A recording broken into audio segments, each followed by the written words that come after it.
CM Revanth Reddy అధ్యక్షతన ఇవాళ మంత్రివర్గ సమావేశం జరగబోతోంది. ఈ భేటీలో రుణమాఫీని సంపూర్ణంగా అమలు చేయటం, పంటల బీమా, రైతు భరోసా, హైడ్రాకు చట్టబద్ధత కల్పించే ఆర్డినెన్స్ జారీకి ఆమోదం తెలిపే అవకాశం కనిపిస్తోంది. అలాగే పంట నష్ట సాయం, కొత్త ఆర్ఓఆర్ చట్టానికి ఆమోదం, కొత్తగా 200 గ్రామ పంచాయతీల ఏర్పాటు కేబినెట్ ఆమోదం తెలిపే ఛాన్స్ ఉన్నట్లుగా తెలుస్తోంది. ఇక ఇటీవలే కురిసిన భారీ వర్షాలు, వరదల కారణంగా భారీ నష్టమే వాటిల్లింది. దీనిపై కేంద్రం సహాయం చేయాల్సిందిగా కేబినెట్ తీర్మానం చేయనుంది. పేద కుటుంబాలకు రేషన్ కార్డుల జారీలో పారదర్శకత పెంచేందుకు ప్రస్తుత విద్యార్హతలను సవరించే ప్రతిపాదనపై మంత్రివర్గ సమావేశంలో నిర్ణయాలు తీసుకోబోతున్నారు.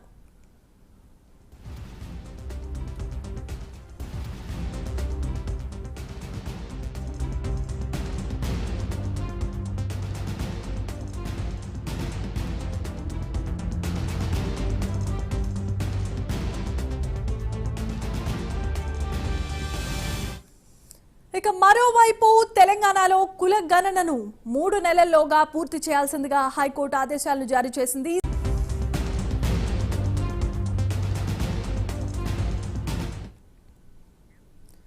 కొత్త రేషన్ కార్డులపై తెలంగాణలో భారీగానే చర్చ జరుగుతోంది. వాటిని ఎప్పుడు ఇస్తారు అని ప్రజలు ఎదురు చూస్తున్నారు. ఆ రేషన్ కార్డులకు పథకాల అమలుకు లింక్ ఉండటంతో వాటి అమలు ప్రభుత్వం ముందున్న సవాలుగా మారిపోయింది. ఈ పని త్వరగా పూర్తి చేయాలనే డిమాండ్ ప్రజల నుంచి బలంగా పెరుగుతోంది. చాలా మంది కొత్త రేషన్ కార్డుల కోసం గతేడాది అప్లై చేసుకున్నారు. గత బీఆర్ఎస్ ప్రభుత్వం వాటిని పూర్తిగా ఇవ్వలేదు. అందువల్ల ఇప్పటి కాంగ్రెస్ ప్రభుత్వం కొత్త రేషన్ కార్డులు ఇవ్వాలని ప్రజలు కోరుతున్నారు. దీనిపై కూడా కేబినెట్ లో చర్చ జరగబోతోంది.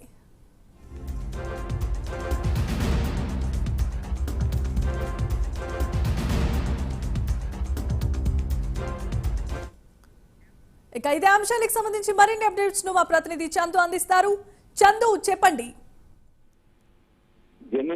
ఈ రోజు సాయంత్రం 4 గంటలకు రాష్ట్ర మంత్రివర్గం భేటీ కానుంది. సీఎం రేవంత్ రెడ్డి అధ్యక్షతన ఈ సమావేశంలో పలు కీలక నిర్ణయాలు కూడా తీసుకునే అవకాశం కనిపిస్తుంది. ప్రస్తుతం ఉన్నటువంటి ఆర్ఓఆర్ చట్టాన్ని రద్దు చేసి ఆ స్థానంలో కొత్త ఆర్ఓఆర్ చట్టాన్ని కేబినెట్ ఆమోదించినటువంటి తెలుస్తోంది.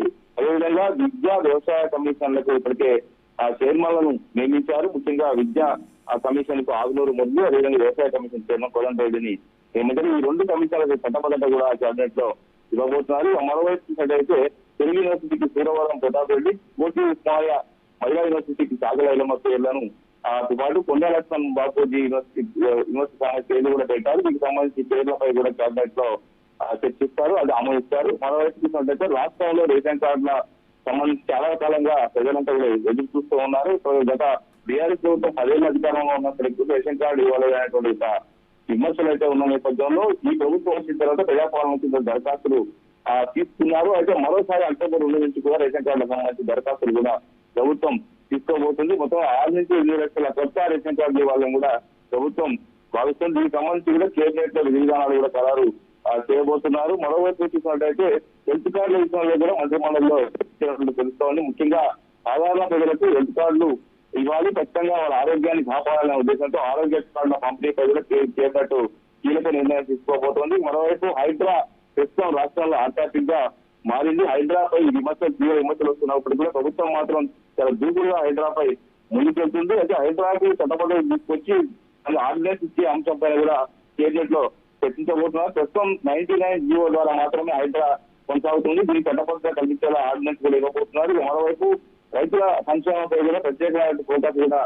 పెట్టబోతున్నారు. ముఖ్యంగా రైతు భరోసా సంబంధించిన ఏదైతే గత ప్రభుత్వం రైతు బంధు పేరుతో 5,000 రూపాయలు ఎకరానికి ఇచ్చింది, అది కాంగ్రెస్ సర్కార్ మాత్రం 15,000 ఇస్తామంటుంది. దానికి వరకు రైతు భరోసాపై విధానాలు ఖరారు చేయాలి. ఇప్పటికే కేబినెట్ కమిటీ అన్ని జిల్లాల్లో తిరిగింది. ఈ రోజు సమావేశంలో దీనిపైన కూడా చర్చించే అవకాశం కూడా మనకు ప్రస్తుతం కనిపిస్తుంది. మరోవైపు ఇటీవల రాష్ట్రంలో భారీ వర్షాలకు వరదలు సంబంధించి ముఖ్యంగా 3 జిల్లాల్లో తీవ్ర నష్టం వాటిల్లింది. ఈ నేపథ్యంలో కేంద్రానికి అంతరాష్ట్ర సహాయం చేయాలని కోరుతూ కేంద్రానికి తీర్మానం చేయబోతున్నట్టు కూడా తెలుస్తుంది. ఎందుకంటే ఇప్పటికే 10,000 కోట్ల నష్టం జరిగిందని చెప్పి కూడా తుది నివేదిక ప్రభుత్వం సిద్ధం చేసిన నేపథ్యంలో తీర్మానం చేసి కేంద్రాన్ని పంపించబోతున్నారు. మరోవైపు ధరణి స్థానంలో భూమాత పోర్టల్ కూడా ప్రభుత్వం తీసుకురాబోతుంది. ఈ పోర్టల్ సంబంధించినటువంటి అంశాలపైన కేబినెట్ లో చర్చ జరిగే అవకాశం కనిపిస్తుంది. మరోవైపు చూసినట్లయితే రాష్ట్రంలో బీసీ కులగణన అంశం ప్రధానంగా ఉంది. ఇప్పటికీ హైకోర్టు తీర్పిచ్చిన నేపథ్యంలో 3 నెలల్లోగా బీసీ కులగణన చేసి స్థానిక సంస్థల